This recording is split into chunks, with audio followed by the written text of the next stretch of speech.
in life, when we want to see different results, we have to commit to making a change. We can't just expect to see different results and stay doing the things that we're doing, because all we're going to do is just get those same results. Nothing will ever change unless you're ready to commit to making a change. And it's an ongoing and constant work in progress. It's not something where, for example, all your life you can't wait to get the $1 million job. You finally get that $1 million job and then you take your foot off the gas and stop working. We all know how that story ends. You get fired. You constantly have to put in the work to develop and grow your relationship with God, or any relationship that you have, faith, friends, family, kids, etc. In business, in sports, in life, in general. Any and every aspect of your life requires constant perseverance, constant hard work, and constant faith. Because there's going to be times where you go through those arguments, you deal with those, you deal with that adversity, you deal with that opposition.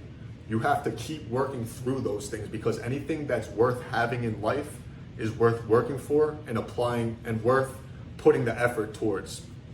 And so in the book of Nehemiah, I'm going to be talking about chapters 1 through 6.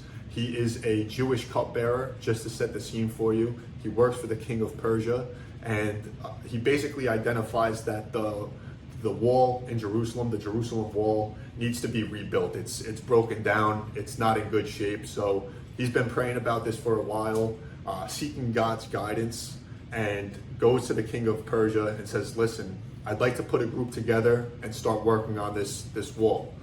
And the king of Persia grants him, he says, sure, go ahead, put the groups together, get the guys together, and, go do your thing, right? And so he gets out there and he sees really how bad this looks, how bad this is, and knows that it's not going to be something simple, right? That's adversity number one that he has to overcome. This huge wall needs to be put back together. How are we going to do this?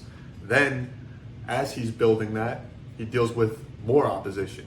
There's guys that want to kill him. There's people that hear the Jews are working, on rebuilding the wall, and they come up with a number of basically tactics to stop them from doing this, right?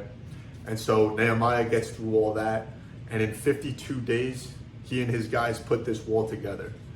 And there's something to be said about taking the first step, the leap of faith, right? Which was going to the king of Persia at that point in time and saying, and making the ask, right?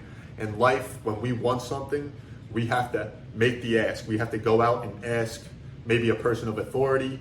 Maybe if it's a girl and you want to go ask her out. Maybe it's a brother, a sister, an employee, a worker. You need to ask their permission to do something, right? That's the first step, and that's what Nehemiah does.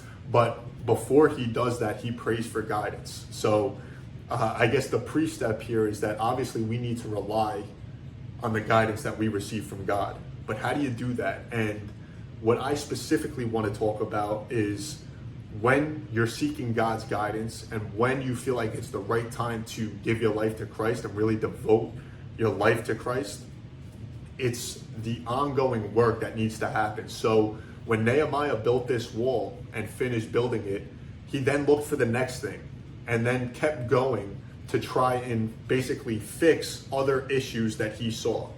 And the reason why that's important is because when we give our lives to Christ, it's an ongoing work in progress that we need to constantly work at. Same thing, like I mentioned with work, same thing with sports. Maybe you get the scholarship and you feel like you're good. I got my scholarship, I can take my foot off the gas, I can enjoy a little bit. And then you get up to campus and you realize that there's 3, 4, 5 guys in front of you that were busting their tail and they're not gonna let you take their spot. But your goal was always to start in college, right? So you took your foot off the gas a little bit, those 4 or 5 other guys were busting their tail. You're never gonna get your spot. It's something that you have to keep working at in order to really be the best version of yourself. And so the same goes with our relationship with God. We need to be in the Bible daily, because when you give your life to Christ, it's not going to be a snap of the finger. Things aren't going to change. That next morning, you're still going to wake up. Those same issues are going to be there. There's still going to be that same adversity that you're going to have to go through. But now you have the strength of God when you give your life to Christ. Not saying that stuff is just going to disappear, because it's not. Those issues, any issues, are always going to be there. There's always going to be something that you have to overcome. and there's going to be the temptation. There's going to be a number of things that are going to come up, but it's an ongoing work in progress. Just like, again, where Nehemiah, he finished this wall 52 days, you would think he's good to go, just put in a ton of work. No, he went on to the next thing and found an issue with something else and then tried to overcome that. And so that's the message that I wanted to share with you all today. You know, rely on God, pray, read the Bible, and keep your foot on the gas 100 miles an hour. In any area that you're looking to improve in your life, anything worth having in life is worth putting in the work for. So just remember that. Hope you guys found value in today's video. If you did, make sure to subscribe and share this with others. Leave a comment, interested to hear what your feedback is. Thank you guys for watching. We appreciate the time.